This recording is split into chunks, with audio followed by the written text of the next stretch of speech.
اب یہ جو سیکشن ہے یعنی جو کہ شروع ہوگا پنجن کسانہ یعنی کھاریاں سے،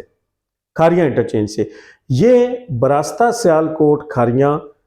فرام لاہور ٹو راولپنڈی یا اسلام آباد موٹر وے کا آخری سیکشن ہے۔ پنجن کسانہ یعنی کھاریاں سے یہ شروع ہوگا اور راولپنڈی میں اور روات میں ٹی چوک پہ آ کے اس کا اختتام ہو جائے گا۔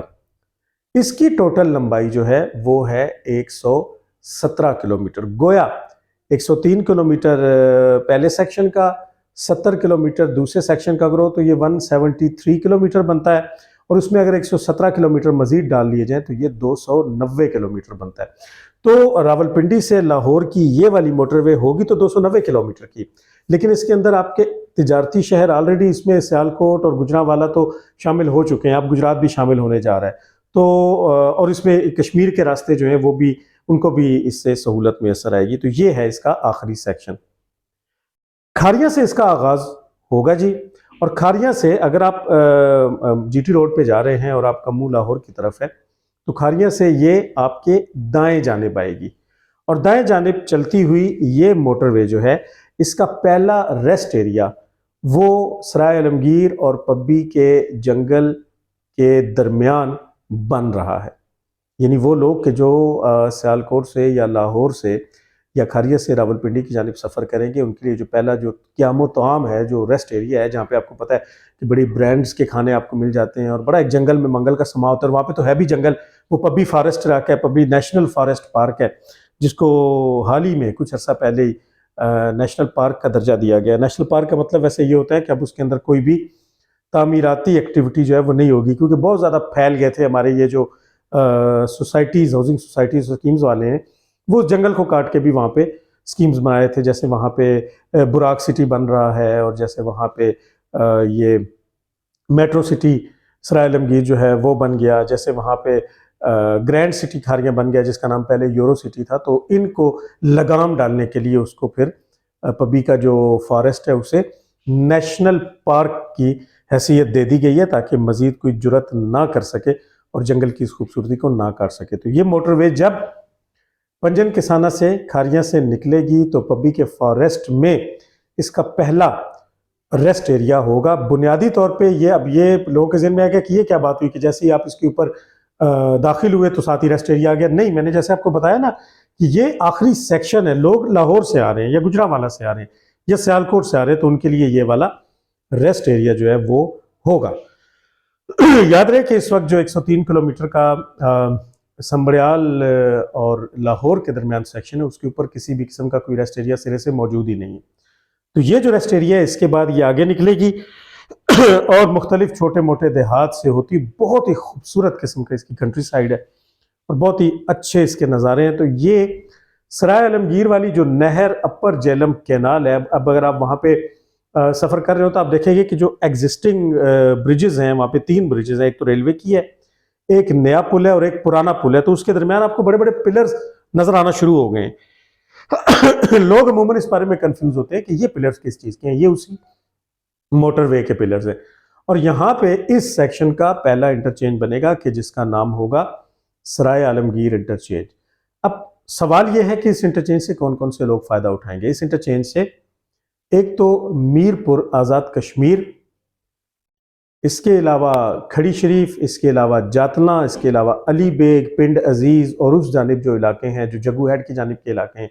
وہ لوگ فائدہ اٹھائیں گے۔ اگر آپ رائٹ سائڈ پہ دیکھتے ہیں تو بذات خود سرائے عالمگیر شہر ہے، پھر اس کے بعد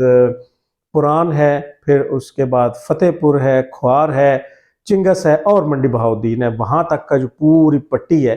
وہ اس سے فائدہ اٹھائے گی،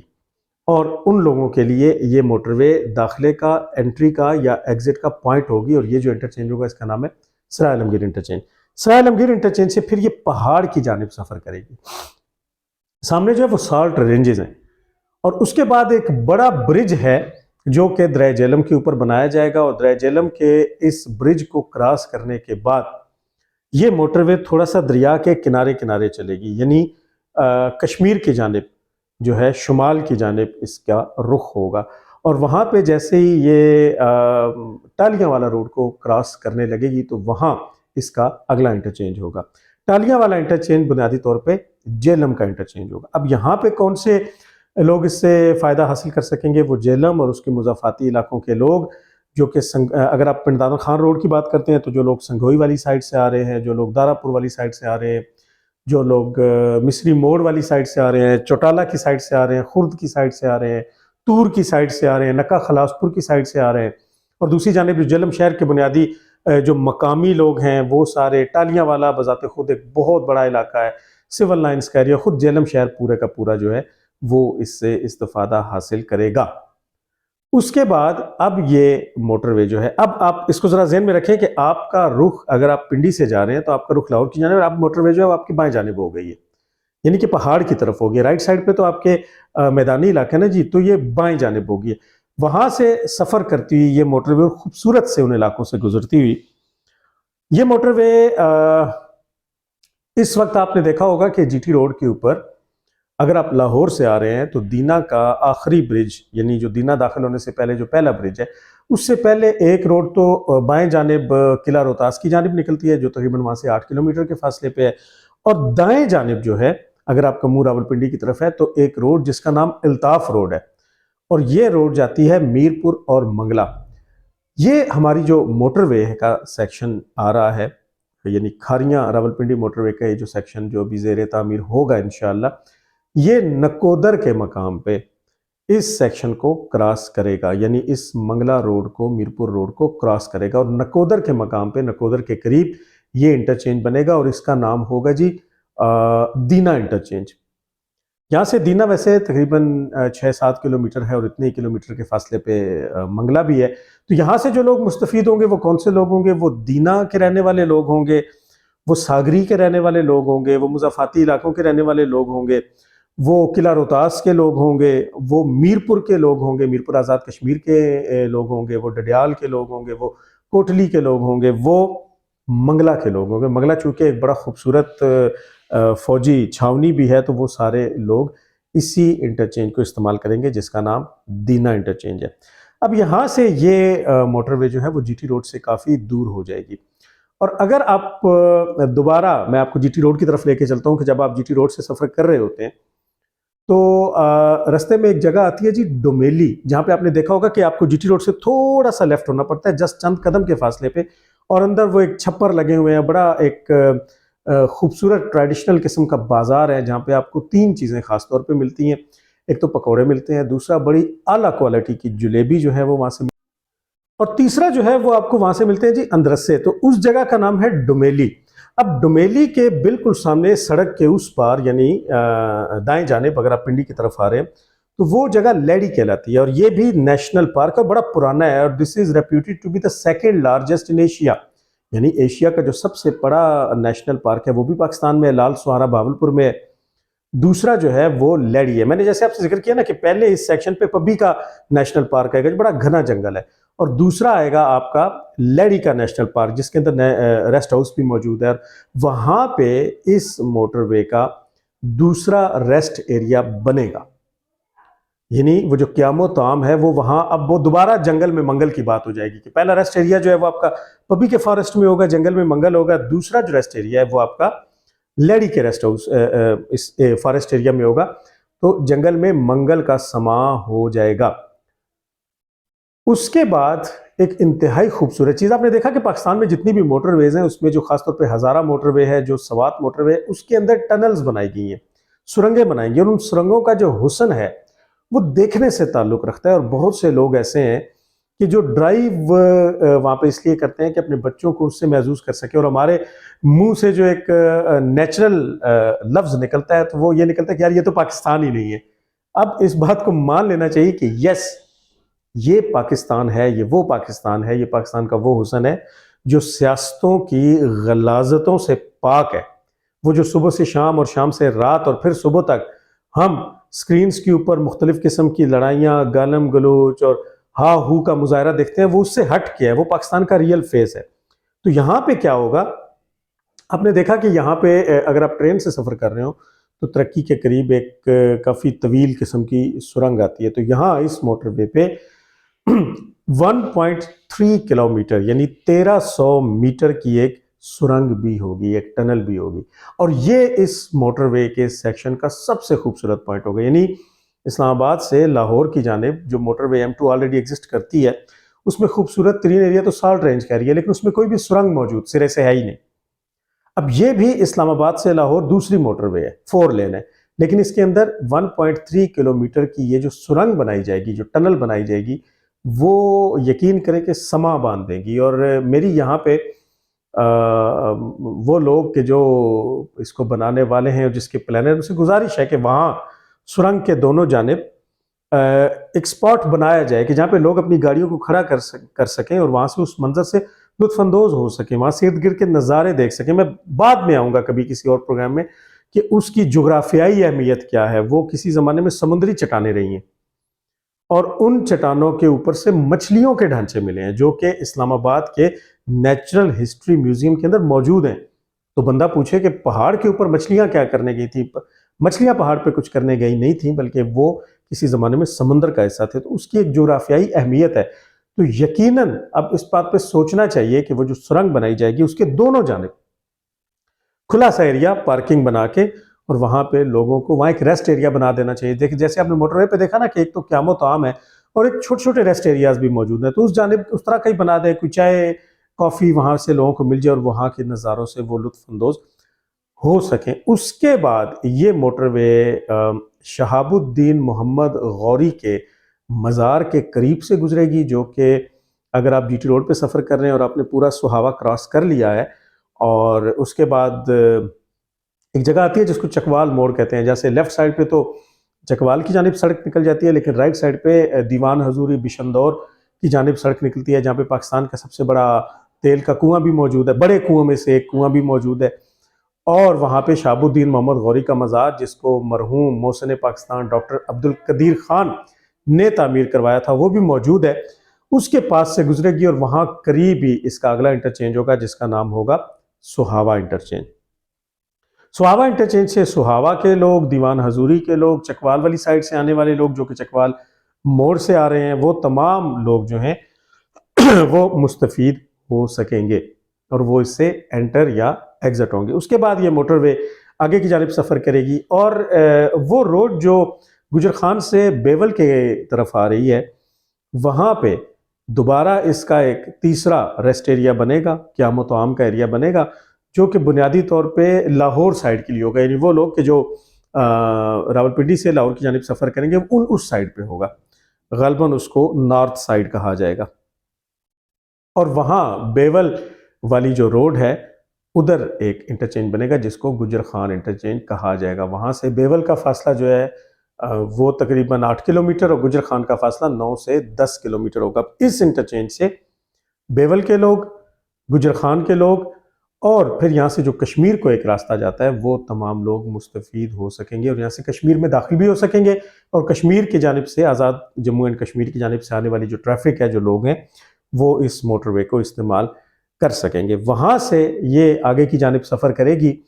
اور پھر یہ اسی مقام پہ آئے گی کہ جس کا ہم اپنے رنگ روڈ کے ایپیسوڈز میں ذکر بھی کر چکے ہیں، اور آپ نے دیکھا کہ میں نے اپنا ایک پروگرام کیا تھا جہاں میں اس جگہ پہ گیا بھی تھا اور میں نے آپ کو وہ جگہ باقاعدہ دکھائی تھی کہ دیکھیں جی یہ ہے وہ پوائنٹ